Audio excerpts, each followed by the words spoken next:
Do you believe in chemistry? Is that what you look for in a relationship? How about love at first sight? Maybe you believe in that. Whatever you believe in, whatever you don't believe in, if you are dating, if you are looking for a relationship, this is the show for you tonight. We have a special guest. Stick around. It's going to be awesome. Yes, indeed. Hello, everybody, and welcome to the Astound Yourself Dating Show. My name is Richard Francois. I am your dating strategist, and with me today, as usual, is my illustrious co-hostess. What is your name, illustrious co-hostess? As usual, my name's Elaine Her name Saunders. is Elaine every week. She never changes it. It's As always Elaine. usual. Love Absolutely. it. Elaine Love Saunders, it. and I am the matchmaker here at Astound Yourself Dating Show. That's right. Elaine is our matchmaker. We'll tell you where to find Elaine later. In fact, let's tell you now. Elaine can be found at Dynamic Introductions. We'll tell you more about that later as well. But let's get into the show. Have you heard the advice, just find your soulmate, or you heard people talk about love at first sight, those warm, fuzzy feelings? I got to find my perfect match. Today, we're going to talk to a relationship coach and consultant who's going to give us some practical advice on how to find that someone with whom you can build a life, someone with whom you can have a good, fulfilling relationship. Elaine, why don't you tell our audience a little about who this person is and what we're going to get to talk about? Awesome. So Stephanie is a gal that I met in our coaching, Love Professionals coaching group on Facebook.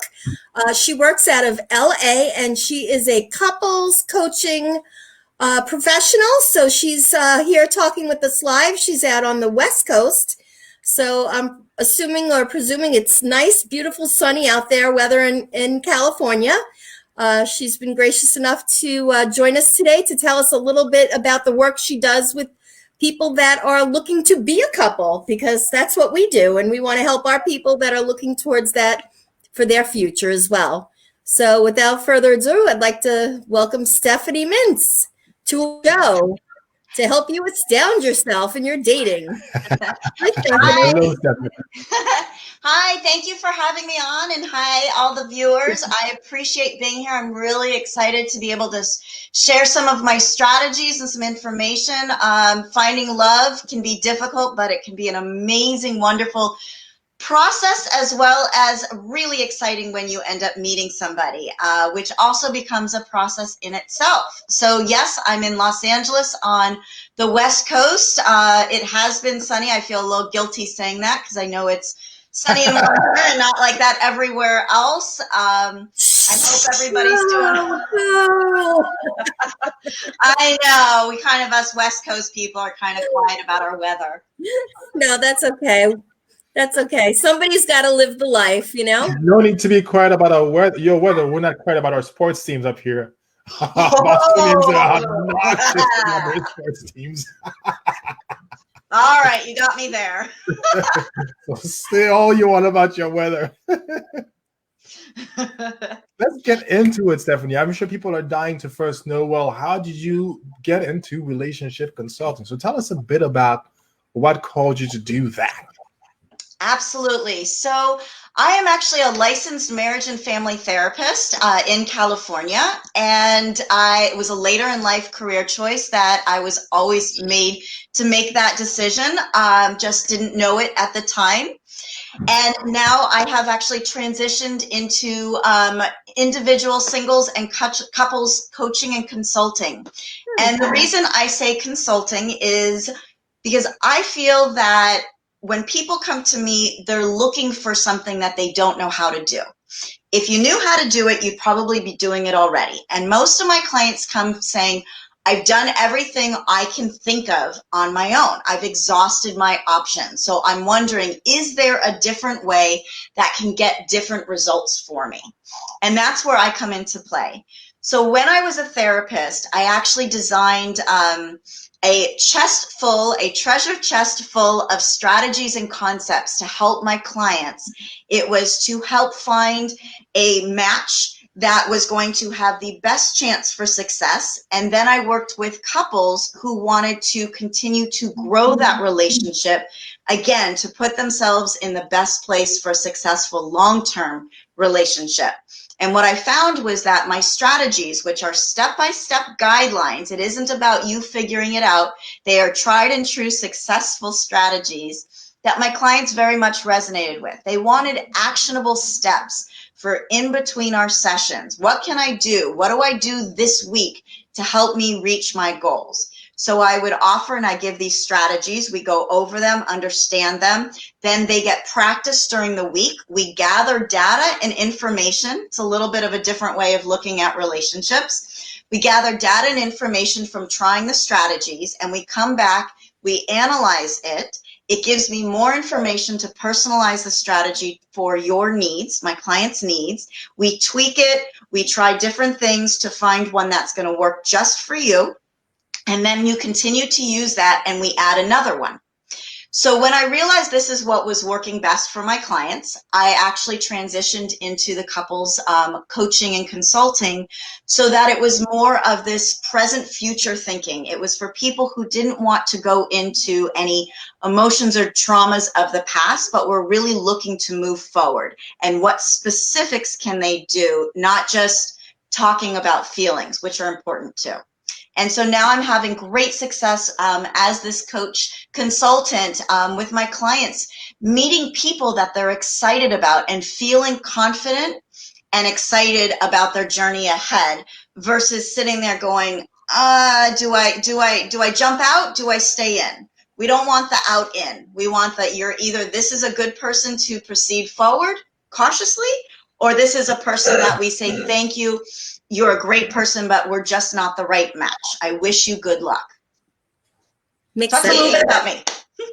Nice. So it sounds like you help a client when they meet somebody, determine if they're a good candidate, and then you set a course, and it's almost like homework? I don't like to call it homework because we often have bad connotations with homework. I actually, you understand that, Richard. Actually, they're really fun. They actually are fun. I laugh a lot with my clients, even though it can be a serious topic. It's home play. It is play. Let's enjoy. Let's have fun. And that's one of the things I talk about is when you think of the word fun, what's the first thing you think of when you think of fun, Elaine? Giggling. Giggling. Oh, I like it. Okay. How about you, Richard? Jumping. Jumping for joy? Okay. So absolutely. But how many of us as adults put fun as a priority? Look, the honest truth, I like it. Good for you. Good for you. Unfortunately, I found a lot of people don't. And there's a lot of reasons that we don't. We have a lot of responsibilities. We often think of fun for children. A lot of people say the first thing they think of is children. Children get to have fun. They don't have as many responsibilities. They don't have to fully think about their future and what that's going to look like depending on what age. They go to parties. They go to Disneyland. They get gifts that are just, they jump up and down. You tell a child they're going to Disneyland, what do? They can't contain themselves. So some adults might do that. Some might not. But we want that same feeling. We deserve it. It's part of life. Otherwise, if we go from one struggle to another or one serious to another, why? We want to be able to celebrate the wins, no matter how small or how big, and we want to be able to have fun. So I talk to my clients about fun, and working with me often is, I laugh with my clients. We're silly, we're fun, but we talk about the serious things. So there are ways to do that in a fun way. So I give my clients strategies. I call them strategies because it's more about an action. It's more about taking an action. I have progress sheets to track the information and so that we can come back and look at it. So when you tried this strategy, what were the results? What time did you do this? When did you do this? What were you thinking when you did this? So it's not as much homework as it is, all right, let me see. I tried what Stephanie said. Let me see what's gonna happen now. And then we come back and we talk about it. What was that like? Okay, maybe if you tweak it a little bit, Let's try this. And it becomes fun. It's a little bit of experimenting.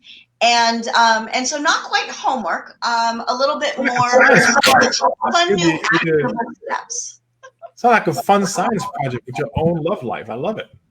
Ooh, I like that. Yes, it is. We just don't use those little beaker things. Yes, no beakers, no graduated cylinders. What's the other thing? I forget. There's one more. I forget what it's called. But yes, none of those things.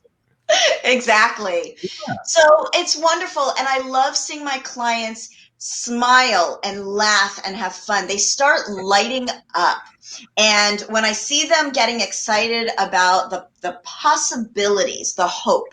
So I am all about hope. When you start to feel hopeful, you start to get excited and you bring a lightness to yourself. It's not as serious. So you bring a lightness and a fun and a laughter, which brings more positivity and lightness to the relationship. And then when I work with the couple, they start to feel hope. They start to go, I can see this relationship going in this positive direction. I'm seeing our future together with fun in it. And I see them light up.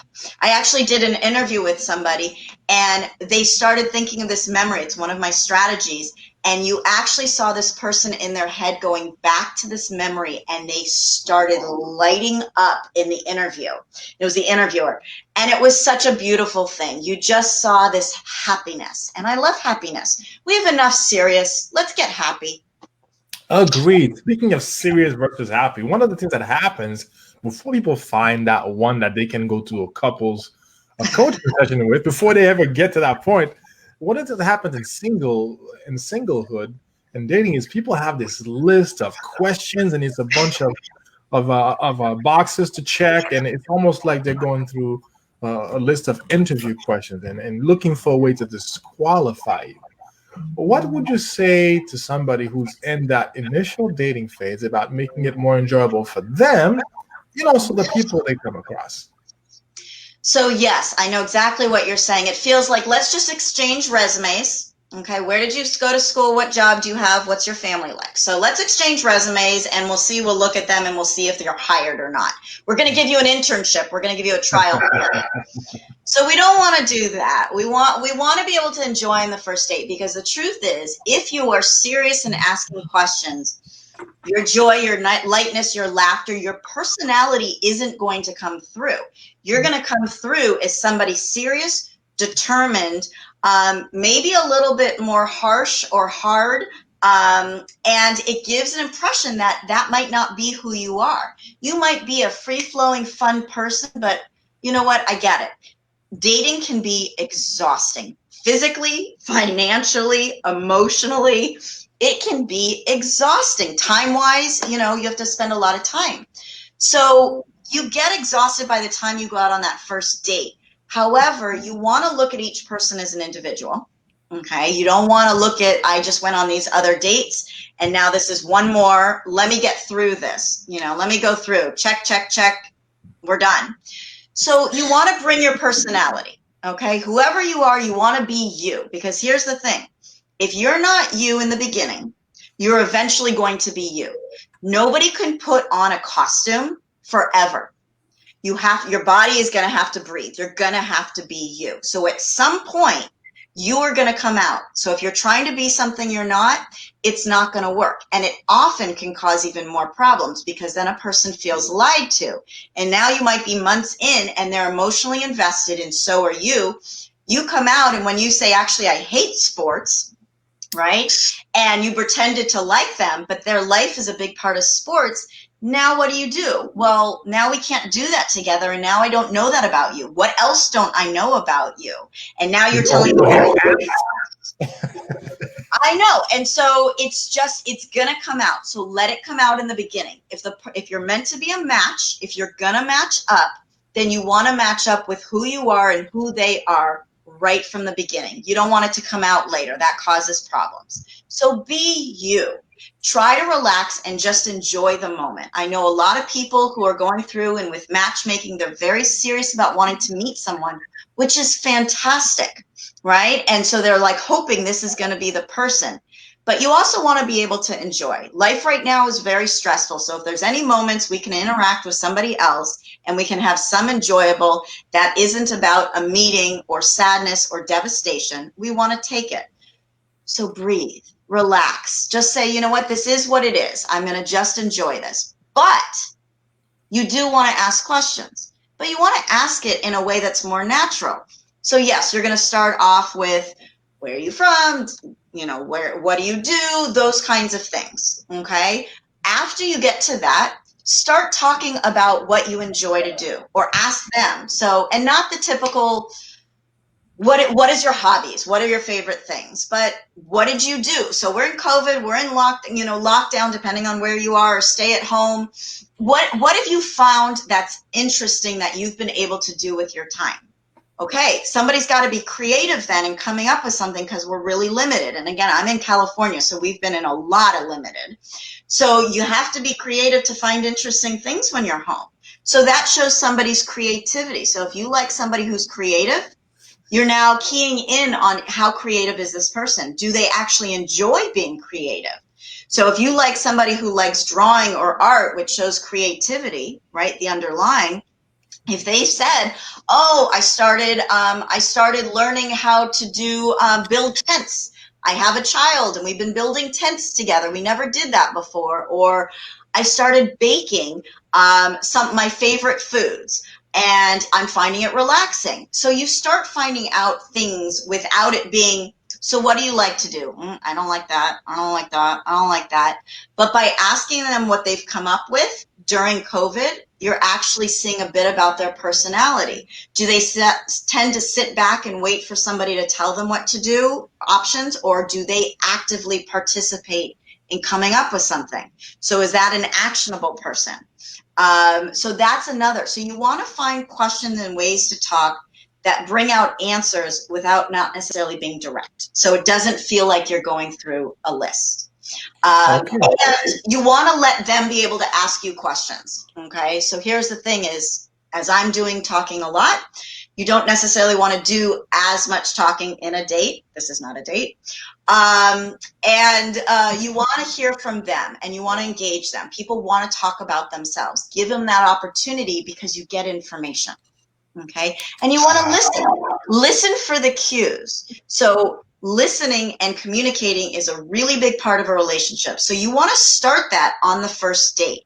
And if you pick up on something that they said and you go, oh, you mentioned that a couple weeks ago, you heard about this thing. Tell me more. They're going to be like, oh my God, you heard me say that? I didn't even here, da, da, da, da. And they're going to be like, this is a good listener. So now they get some information. So a lot of it is picking up cues along the way, not necessarily direct information questions. Yeah, so it's versus going on the surface and keeping the conversation surface level. It's going deep. You hear one thing instead of, okay, you get one piece of info here. What's the next question? You ask questions about the question, and go deeper on one or two topics versus 17 topics that you just know barely anything about. And that's how you start to build connection. Very it cool. is. And when you do that, again, so people are going to give you information inadvertently, and you want to pay attention to it. And I will tell you a little bit later about how that comes into play with one of my other strategies. But pick up on things. And as soon as you pick up on something, either maybe you're like, I don't like that, or, oh, that sounds exciting. Ask more intriguing questions that gets them talking, not just yes or no questions. A yes or no question is not going to get you anywhere. No, open-ended questions is what we always say here. Open-ended questions. Before we continue, I want to just take a moment to say hi to the people who've joined us on the show. Tammy, of course, is one of our regulars. Hello, Tammy. Another regular of the show, big fan of the show, is our friend Ruben. Hi, Ruben. Thanks for joining us. Hi, Ruben. We also have somebody who's a newcomer here. We haven't seen Jay before, I don't think. So hello, Jay. And also wanted to take care of some questions.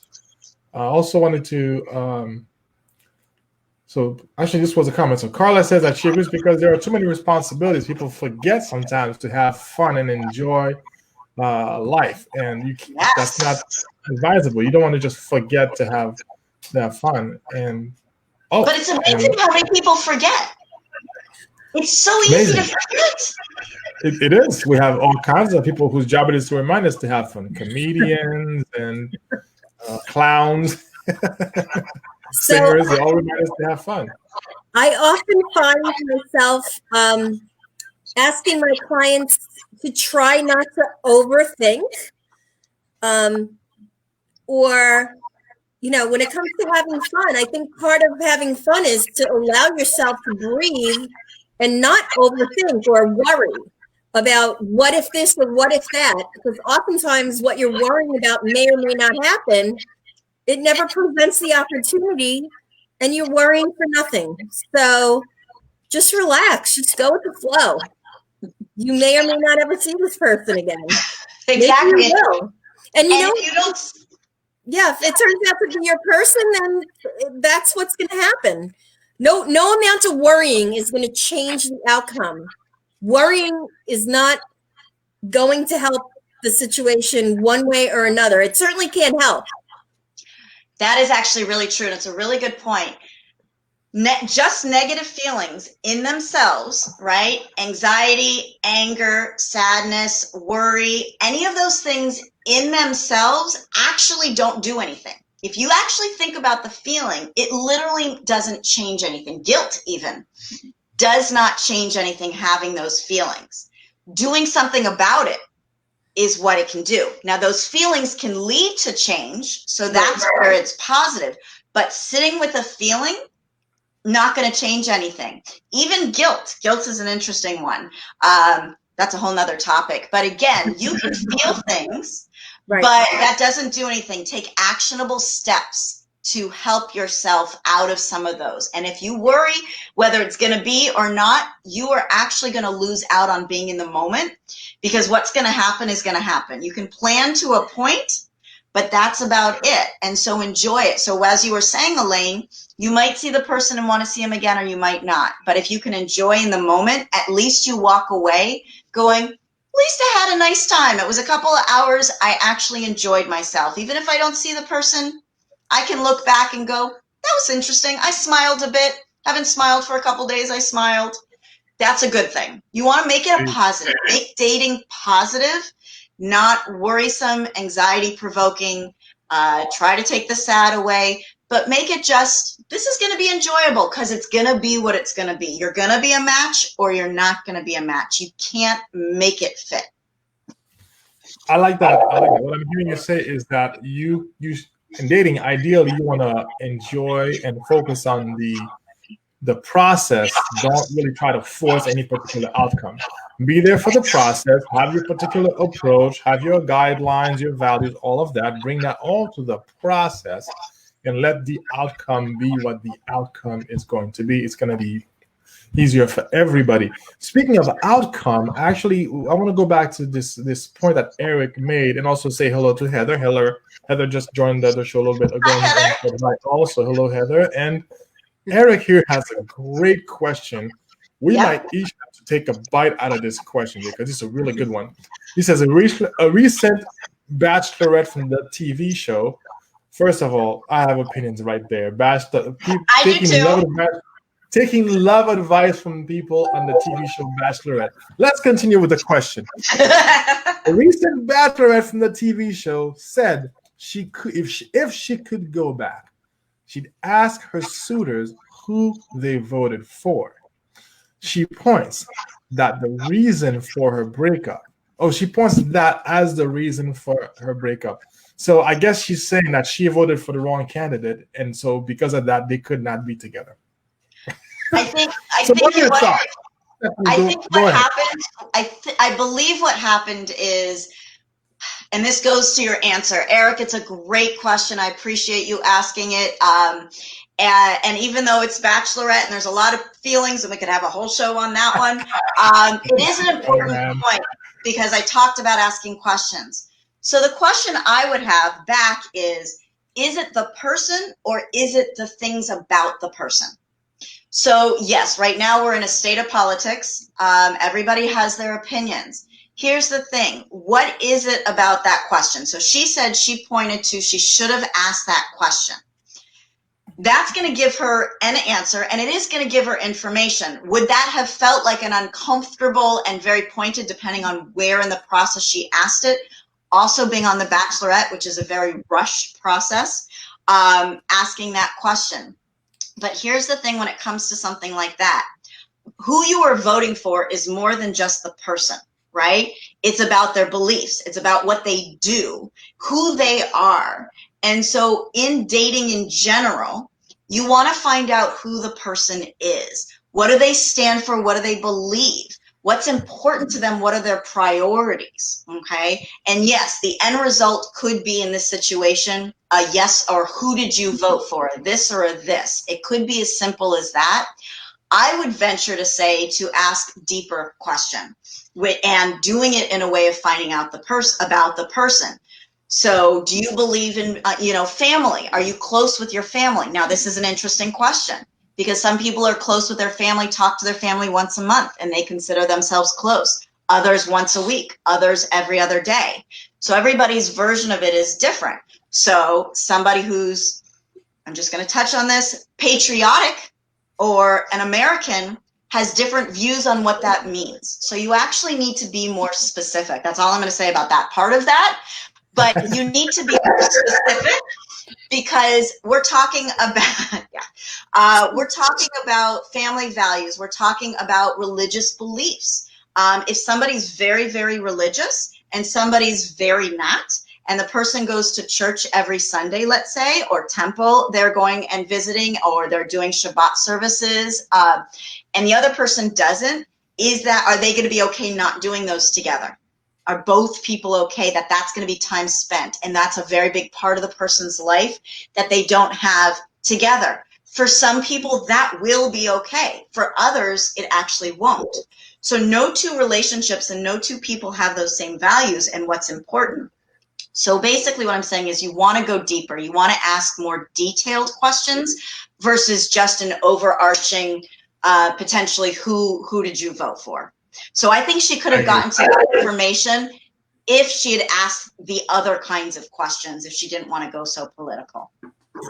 I agree. And so, Elaine, I want to hear from you too. But what I'm thinking to this is, I don't watch The Bachelorette or The Bachelor. I'll just start with that. For me, I think that singles watching that show get a very distorted view of what dating can be, and it creates a mentality of scarcity for people watching this show thinking, oh, look at this, there's 23 women and one guy. I knew there were no good ones left. On some level, it's messing with your mind and your perception of reality. Well, there's a lot in life nowadays that's doing that.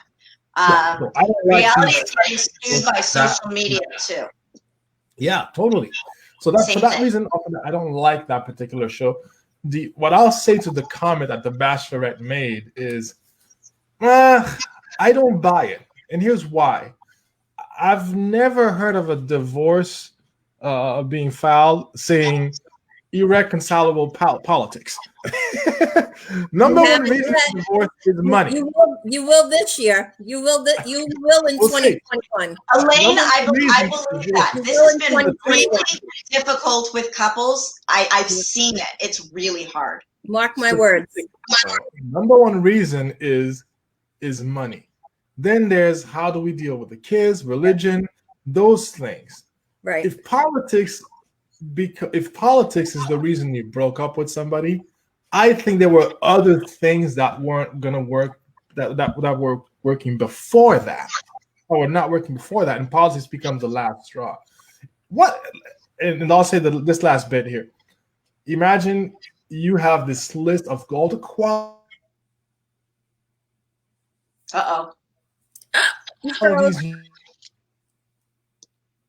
Wrong person.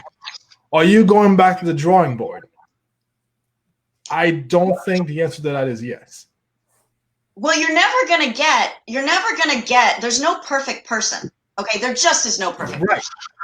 Can we agree to that? Can we all, there just is not. No doubt. And so we have those things that are non-negotiable for us. We all have those, right? And there has to be. I mean, there just is. We are not all going to be a match for everybody, and there is not going to be a perfect person. Those are just two things, at least I believe in. So we need to look at what our non-negotiables are. Now, part of it is, I think some of the non-negotiables people have are preferences. And are they going to be the most significant things in the longevity of a relationship? Okay. I often see, as I work with a lot of different people who are dating, and also Elaine, you may have experienced this as well. Sometimes there is height. Height becomes a big thing, and it seems like it's a non-negotiable. Yep. So look at the longevity of a relationship. Is that going to, if this person is an amazing person and they treat you with respect and they value your values and you have chemistry and you enjoy each other and you like the same things and you love each other and you want to spend time together, is height going to be in the same category as those? Most likely not. It's a preference, and I'm not saying it's a wrong preference. Look, we have preferences, but we need to look at what is the most significant and the most important, and what are we willing to say, these are so important. If I can find this, I'd like this too, but it is not the thing that's going to make or break it. So we have the must-haves, the I loves, and the I won'ts. Right. Okay. But we need to make sure that they're appropriate, right? And sometimes with dating and matchmakers, with what I do in terms of the consulting, it's helping people get to the understanding of why they have those on their list and looking at them to really organize them a bit more. Right. So I agree, Richard, when you said going through a list, are you going to find all of those? No. People need to work on prioritizing and what is their priority. Now, your priority in your 20s is going to be different than your 30s, is going to be different than your 40s and your 50s, and so on. So our priorities can change as we grow and go into different stages in our lives. That's right.